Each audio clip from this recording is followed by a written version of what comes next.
person whom Happy Jack designated to have legal rights on that instrument. Right? The other type of endorsement is a blank endorsement. Again, the one you want to be careful of, thoughtful about. An endorsement that is not payable to an identified person. So a blank endorsement, class, is one where you sign it in such a way that, again, if anyone comes into possession of that instrument, they have legal rights. You've conferred upon them holder status. Okay? What type of endorsement are we talking about? Well, if Happy Jack, the payee, simply wrote his name on the back and did not make any type of special designation as to whom should have legal rights on that instrument, that's what we call a blank endorsement. Both of them are requisites to a negotiation of ordered paper. Okay. The legal effect, however, of a blank endorsement is now the paper has been converted from ordered paper, right, previously ordered to Happy Jack. It is now bearer paper. Again, meaning anyone who comes in possession of this instrument in this form now has legal rights of a holder. And the movement will be deemed a negotiation, whether it flew out your window and ended up in someone's pocket, or you meant to give it to someone else. Bearer paper requires transfer of possession only, whether voluntary or involuntary. Y'all hearing me? All right.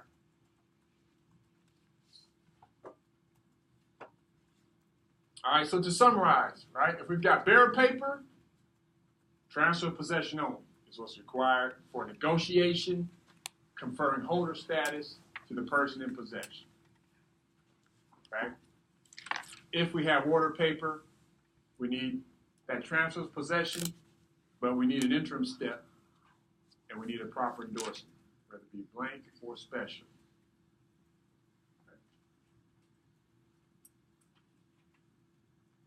Simple, straightforward. You just gotta keep in mind we're dealing with order paper or bearer paper and what's required.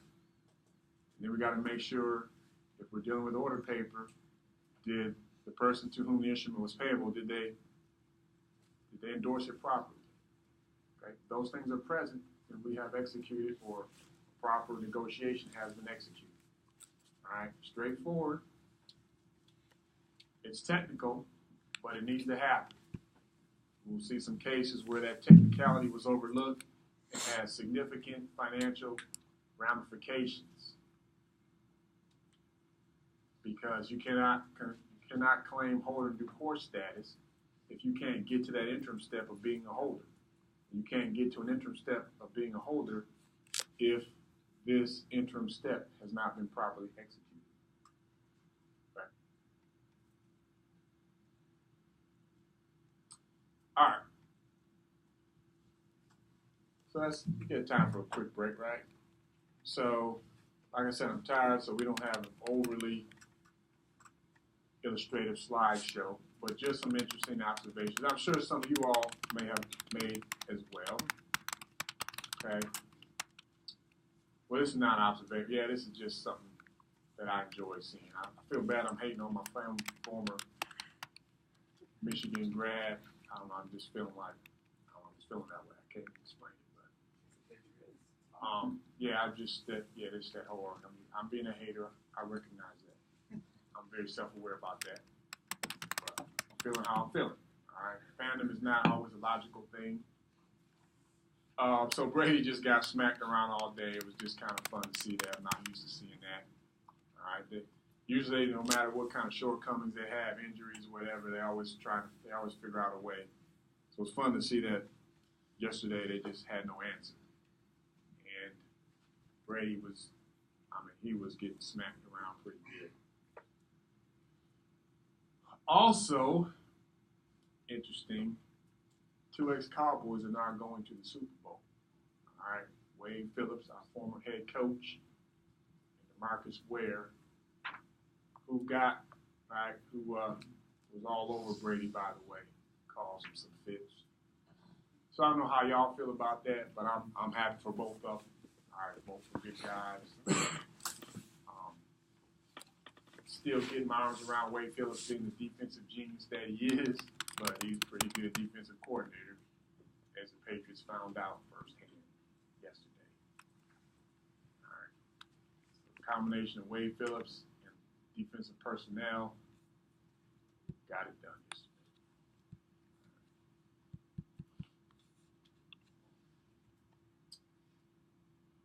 All right, so the negotiation process, again, is pretty straightforward, y'all.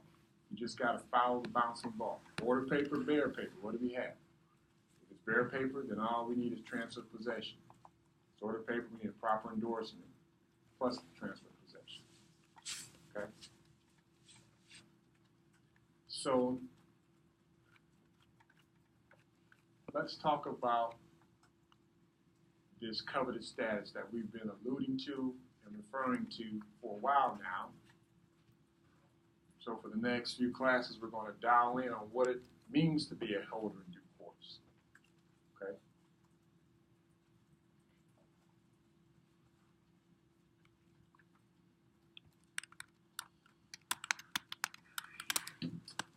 So here's the idea, class.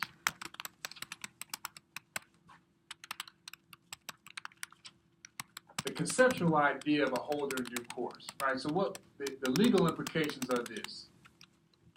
If, in this case, Alfred has this coveted status of that of a holder in due course, what that means is, even though Manny has received a lending card, even though Manny has legal defenses for breach of contract, because he was given a card that did not meet the contractual obligations. Even though those facets are present, if Alfred has that coveted status of that of a holder in due course, then Alfred has the legal right to force Manny to fulfill the obligations on that instrument in spite of the fact that Manny did not receive what it was he issued the instrument for. Okay?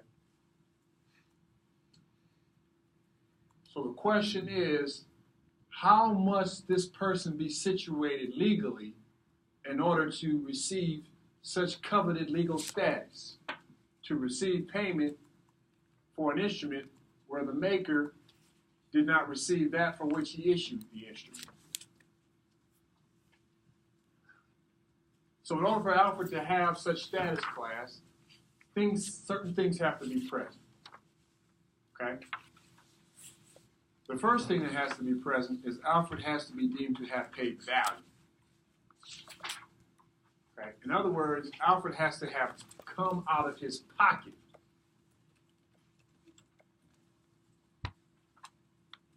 in exchange for the note that he received. He has to have done something, given something, or forgiven something. Done some act, given something, usually it's money, or have forgiven something, like some type of debt obligation. Okay? UCC Article 3 has specific criteria of what constitutes value, and we'll drill down on those momentarily. But the idea is you must have done something, taken some affirmative step. Usually the most common step is the payment of money in exchange, which Alfred clearly did when he paid $1,700. Right, that's the most straightforward form of value. Okay, there's other forms of value. That's the most straightforward. Okay? The other criteria is he has to have taken it in good faith, and in this case, without notice. So the idea is, in order for Alfred to have this all-coveted status, he has to have been an innocent bystander, completely oblivious and unaware of the drama going on up here between Manny and Happy Jack. He just came along. He saw that this made a good business choice to pay $1,700 in exchange for getting $2,000 a year from now. So that seems like a good business decision. And as long as the finder of fact comes to the conclusion that he paid value, which It's clearly done here. And he took it in good faith, meaning not only did he was unaware of this stuff going on up here, but he had no reason, he had no inkling, he had no idea. There was nothing going on that would cause him to be suspicious that something funny was going on. If that makes sense. We'll drill down on this idea, but we just want to make sure you all get the basic idea. So if those things are present, then Alfred can acquire this coveted status, which entitles him to receive payment, even though Manny received a broken down car for which he issued $2,000. All right, so the idea here is Manny will have to go after Happy Jack and say, hey man, you sold me a limited car, you owe me $2,000. But as far as Alfred is concerned, okay, if Alfred has that status of that of a holder of due course, he's got to pay Alfred. Okay? That's what's so powerful about negotiable instruments. Contracts won't work like that. Okay, negotiable instruments do. Okay. So for the remainder of today's class and the start of Wednesday's class with the problems, right, that my Patriot pickers are going to be doing the heavy lifting on, we drill down on this concept of that of a holder and a holder in due course. Okay? A holder in due course is a holder who takes the instrument for value in good faith and without notice that it is overdue or has been dishonored or is subject to claims or defenses. All right, so the next few classes, y'all, we're going to drill down on what constitutes value, what Article 3 determines as good faith. What does it mean to be acting in good faith and without notice? Okay? We'll drill down on those.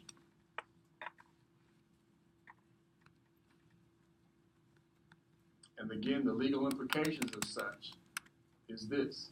A holder in due course takes the instrument free from most offenses that the parties to the original transaction may have against one another. Happy Jack and Manny Maker, they'll have to fight this dispute out amongst themselves. A holder in due course doesn't have to get into all that. He or she just, they're entitled to their money, they're entitled to be paid, okay? And the idea is let them work it out. Just give me my money. I'm a holder in due course. I'm not in all that. That's y'all. Just pay me. And I'll be on my way. Okay? That's the idea with the holder in due course.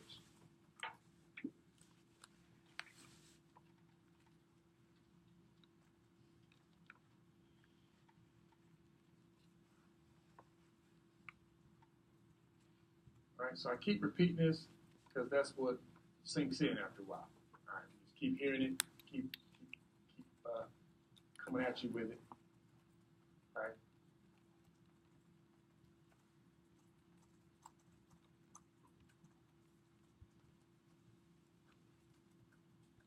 So do we need to acquire holder in due course status, class? First, they must qualify as a holder. In order for that to happen, the instrument must, one, be a negotiable instrument, and two, it must be properly negotiated. That's what we just talked about, first part of class. Instrument must be taken for value. All right, so we make a note that the legal definition of value under Article 3 is set forth under 3-303, and there are some official comments that might be useful for us. The holder must purchase the instrument in good faith.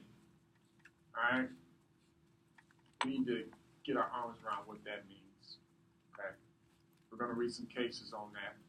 Because that's special. We need to, y'all got to read some cases now. I told y'all we have to do some case reading. So to get our arms around this good faith, we need to read some cases. So we have to have acted in good faith and without notice that there are problems. And those problems can be any number of things. But the gist of it is there are problems such that the one who's required to pay the instrument may have some type of defense or legal reason not to.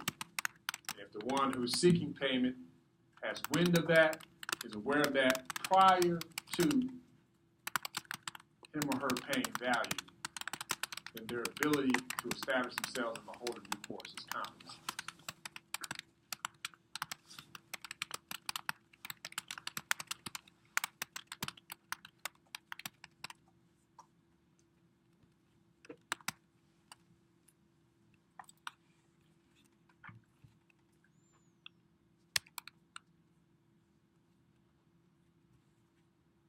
Okay, how many more times am I going to say? Okay.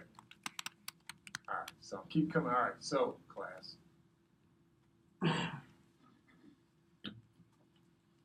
If you got your book, I want you to take a look at 3-302.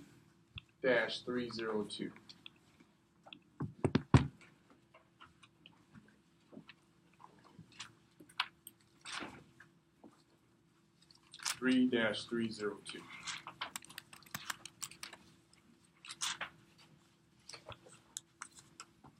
Okay.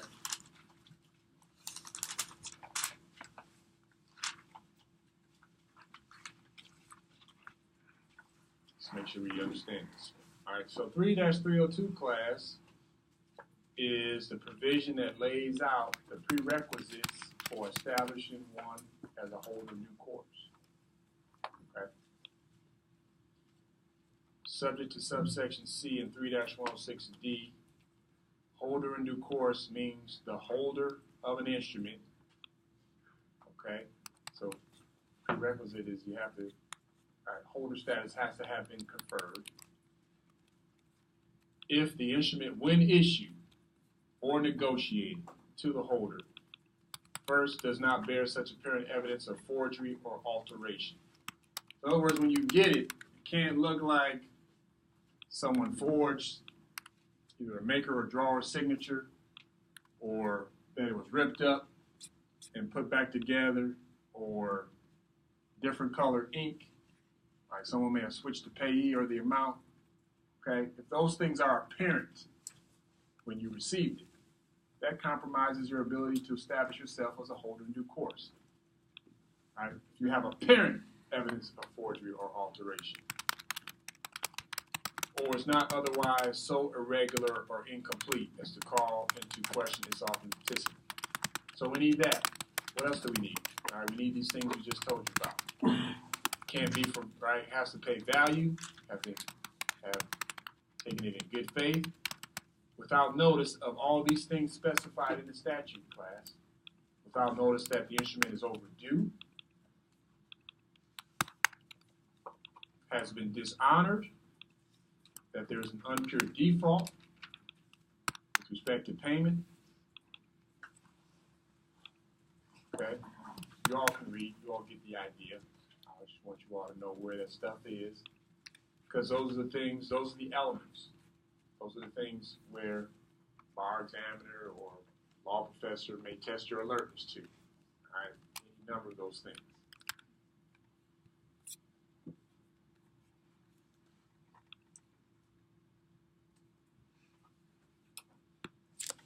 All right.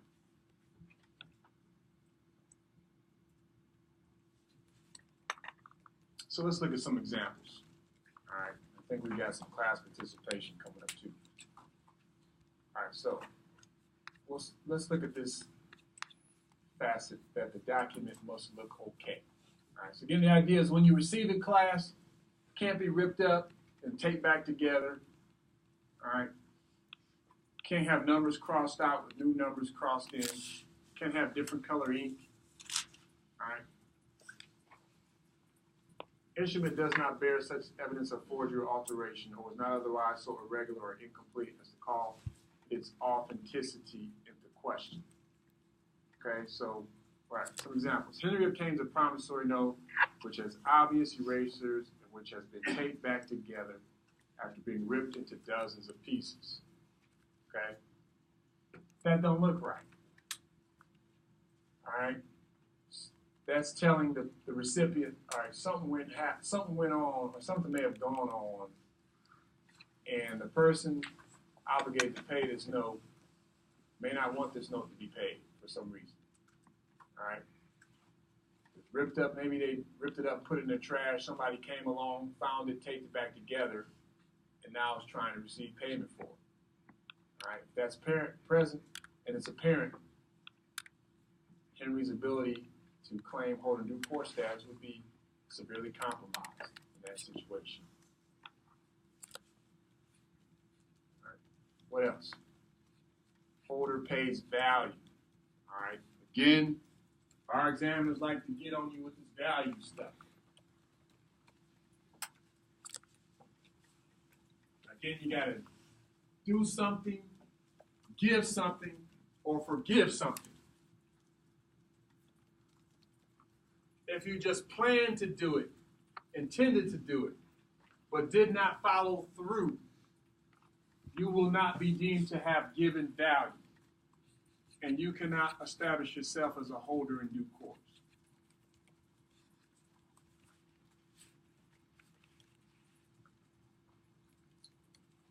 Take a look. Calvin pays $500 for a promissory note with a face value of $550. All right, here Calvin clearly has paid value, even though Calvin has paid less than the face value. This is typically the case, y'all. Typically, when instruments are negotiated, the person to whom the instrument is negotiated will often pay less. Can someone explain why that is and why that makes sense?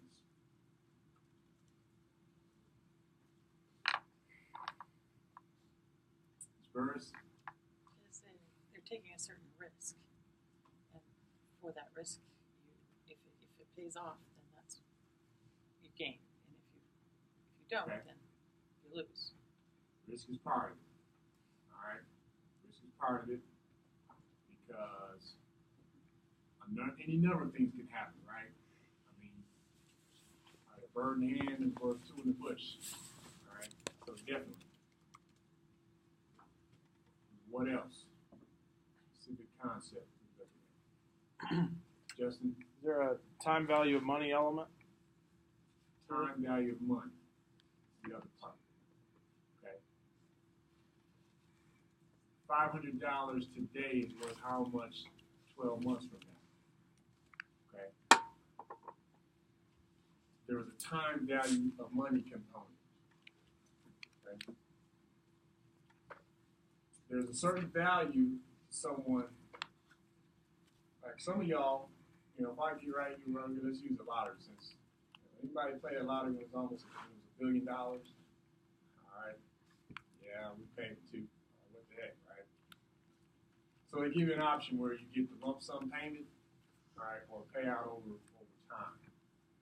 Okay, so if you take a lump sum payment today, it's not going to be what the jackpot amount. It's going to be for some amount less. Okay?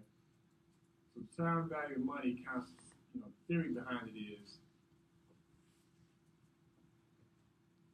I told you I was a little tired, lost a little slow. But the idea is I might be, right, $500 may be worth more to me today than $550 3 months from now. I may have immediate cash needs that says this money would be more valuable, though I may be taking less, than foregoing it and getting a bigger amount in the future. Okay, there's a value in that. So, oftentimes notes are discounted for less than the face value for the prospect of risk and the time value of money. Okay? So we note that.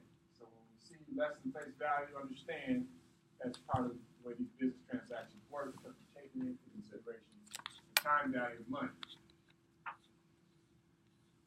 Okay, watch out for gifts. Jessica is a payee of a note payable for $1,000. Jessica gives a note to Doris. Her daughter is a present for passing the bar exam. Doris is not a holder of due course because Doris did not pay value. Okay. Doris didn't give anything. I'm passing the bar. She did not. She didn't give anything. It was given to her as a gift. Good job, well done.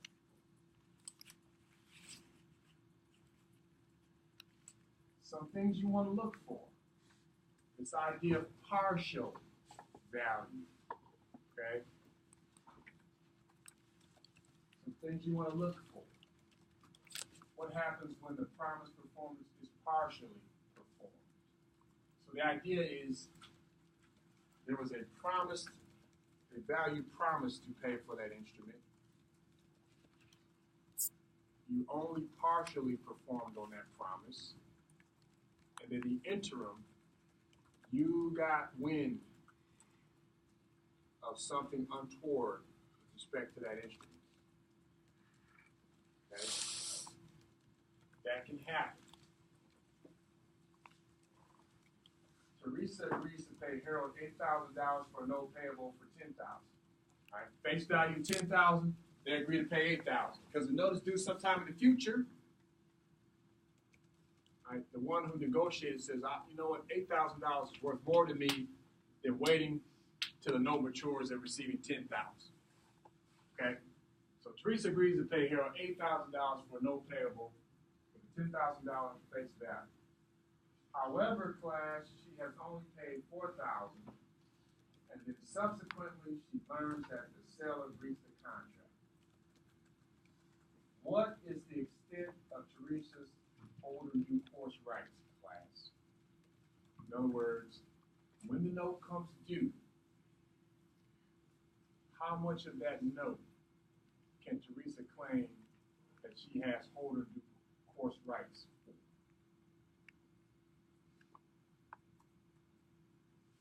Got this.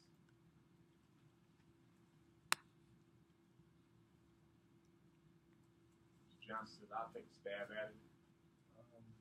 I would surmise that Teresa would have up to the value that she paid against that, which would have been $4,000. Okay, that's close. Let me ask you this follow-up question, Mr. Johnson. If she had paid all $8,000, which was the agreed upon consideration, how much of that note would she be entitled to? Let me be more specific. How much of that note would she have holding due course rights for? Full value, which would have been Okay, full value. So what if she pays half of the promised consideration? How much of the face value note would she have holding due course rights? $5,000. Okay. Something to watch out for. Okay. Something to watch out for. Got it. All right. So because Teresa has paid half the aggregate or half the agreed upon consideration, okay, she has holder due course rights for 1/2 of the note's face value. Just as if she had made full consideration, she'd be entitled to the note's full face value. All right? So you kind of reconcile how it makes sense. Okay? We watch for that. Good.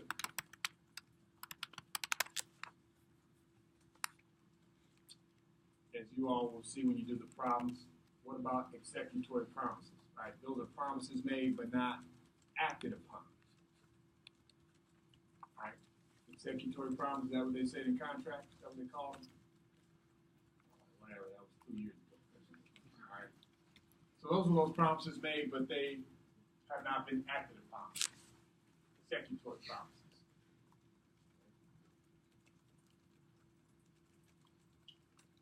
So the idea, well, let's look at the example. Larry Lunchfeld endorses his paycheck over to Nathan Novice. In exchange, Novice, right, Novice is the lawyer, promises to represent Larry Lunchfeld in a contract dispute. The two shake hands on the deal, but Novice has not done anything affirmative in representing Larry other than the handshake. Okay? Novice can only obtain holder due course status to the extent he performs on the agreement. Okay? So the handshake and agreeing to represent, that's fine. But if the representation, right, you have to do something. Okay? If he went ahead and started drafting whatever, documents or doing whatever research, right, to the extent what his billing hour is,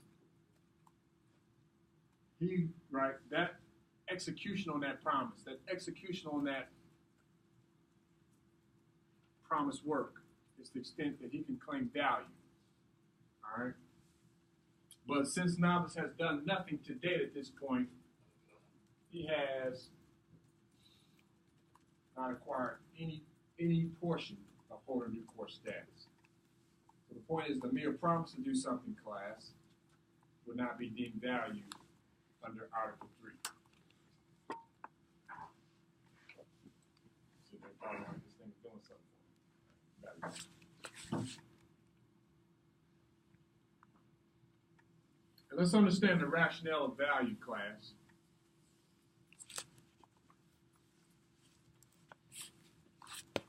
And why, if you have not deemed to have paid value, the law gives you no protection by conferring upon you holder due course status. Let's understand why that is, because that'll help us understand the concept of value. Okay?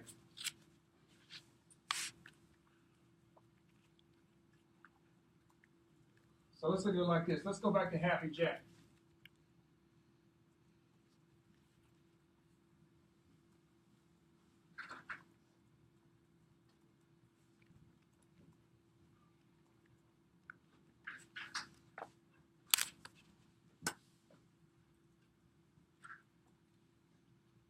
Okay, new technology.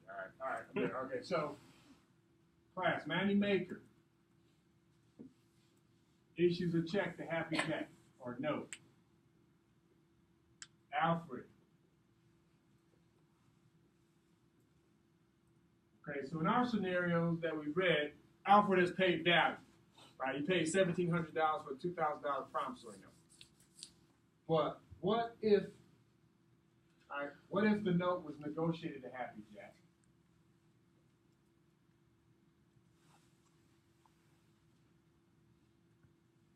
How do I want to do that?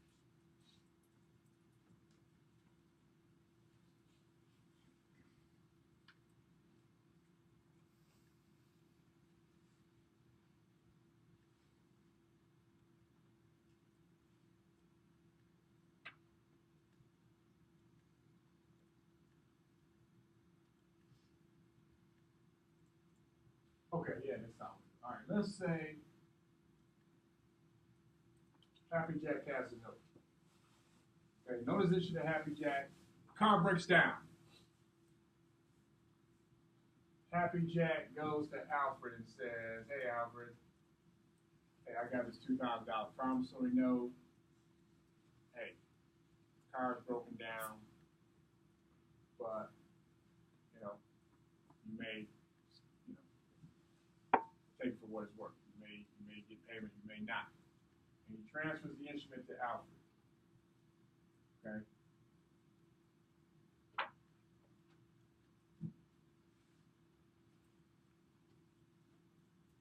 The note was probably negotiated to Alfred. Okay.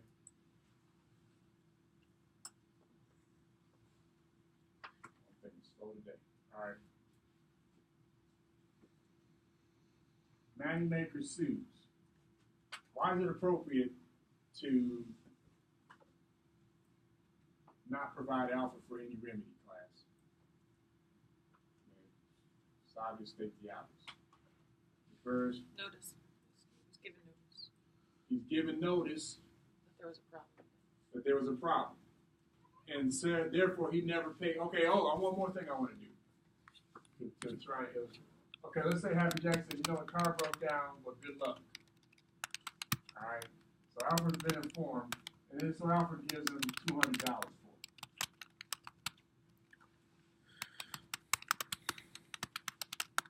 Can Alfred claim holder due course status? No. All right, because he was away prior to paying. Okay?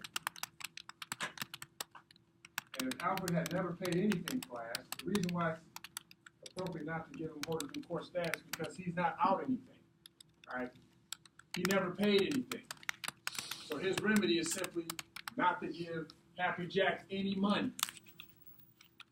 Okay? Not to give Happy Jack anything. And so he's got no issue because he's not out anything. He didn't pay anything. He didn't do anything, nothing. So his remedy is say, okay, you know what? Good luck with that, Happy Jack. I'll take my $1,700 and spend it somewhere else. So we don't need to protect those who haven't paid anything or done anything because they don't need protection. All they do is need to take their toys or their money or their effort and go somewhere else. So they don't need holding before status. Only those who've come out something, who've done something, right? All right. Y'all get the idea.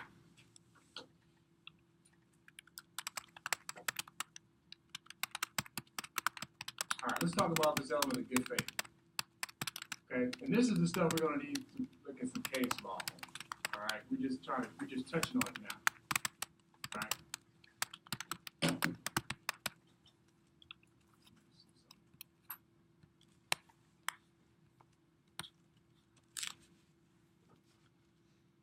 Okay, perfect time.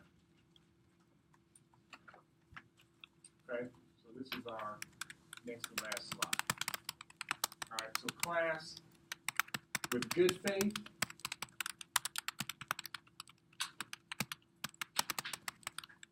as we will see and we will learn, but now we're just getting introduced to it.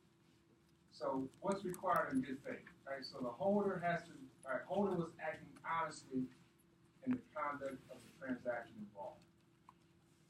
All right, so good faith is defined in 3-10386. What does that mean? What does it say? It requires honesty in fact and the observance of reasonable commercial standards of fair dealing. Okay? So, when we talk about these two elements, both of them have to be present. And sometimes conceptually, it takes a minute to get our arms around this second component. So the first component merely asks, was the recipient, was the one trying to claim holder due course status, were they objectively aware that there was a problem? You know, do the facts indicate, you know, were they told, was it sometimes otherwise indicated that there was a problem with the note? All right. So if that was present prior to the note being negotiated, then they cannot establish that they were acting in good faith. All right. But not only must they establish that, but they have to also establish the observance of reasonable commercial standards of fair dealing. All right. Now, what does that mean? Have any of y'all ever heard of this gentleman named Arsenio Hall? See, how old am I? Who's heard of Arsenio Hall? Who has not heard of Arsenio Hall? Okay. Has anybody ever seen the Arsenio Hall show? Raise your hand. Okay. That number gets less and less. All right. So Arsenio Hall used to have this segment, things that make you say, Right, there's that song, right? And y'all probably know that. But so it's like things that make you say, when you, so what that means is when you just see something suspicious or something funny. Like, what's going on there? All right? So, in the context of Article 3, not only must you not have objectively been aware, but if you want to be deemed to have acted in good faith, there must not also have been present things that would make you say, something suspicious is going on. If the trier of fact looks at the circumstances under which you took the note, and it looks real fishy, and you turned a blind eye. No, don't tell me nothing's wrong. Don't tell me nothing. All right, but don't you see that broken down? No, I don't see that broken down car over there. Okay? The law does not allow you to take a blind eye. If you knew the note was for a car and you saw that broken down car in the driveway, you cannot say, well, nobody told me and I ignored it. If circumstances were such that a reasonable person would say, what's going on here? And you fail to inquire further, then you will not have met the second standard. Okay? That's what we mean by good faith. And we're going to read some cases next week that illustrate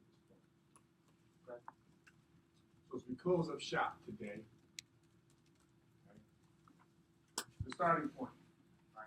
Again, are we dealing with, is the writing in question a negotiable instrument? That may be readily apparent, or the examiner or the professor may want you to prove that out. The facts may say it's a negotiable instrument. If I tell you that, or if the bar examiner tells you that, don't spend a whole lot of time establishing that fact that it's been given to you. What the bar examiner is saying is, I don't want you to demonstrate knowledge on whether or not this is a negotiable instrument. There's some other stuff I want you to demonstrate knowledge on, so don't waste your time.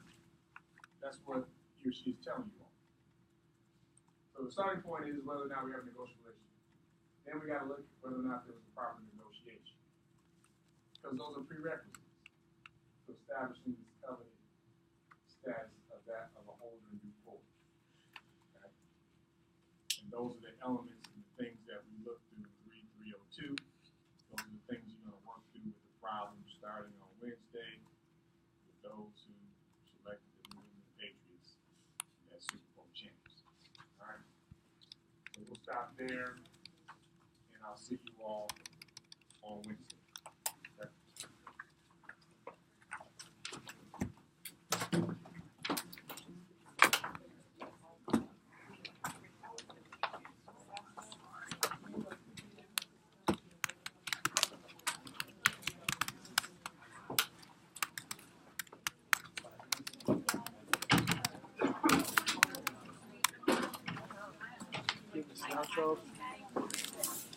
You know, I like how it's structured. There's a good structure to it. I feel like there's definitely an answer. To be fair, Have you taken Secured yet? Yeah, I'm taking it right now. I think there's... Well, maybe just at this point, they're just it sounds a little harder than this one. Yeah. Well, I mean, I don't know if you could say it's just. No, I don't think I ever saw the. They're both really well structured, I'd say. Yeah, or, Really. I love how this is structured. It's so hang beautiful. on. Original Star Trek. Are you taking Barbara? Original Star Okay. Trek. Alrighty. I didn't know any difference. I could say, I mean, you know, technically I grew up on it, but I also saw some. I think. I was just joking about that now, just lightening the mood or something. Just no hard feelings.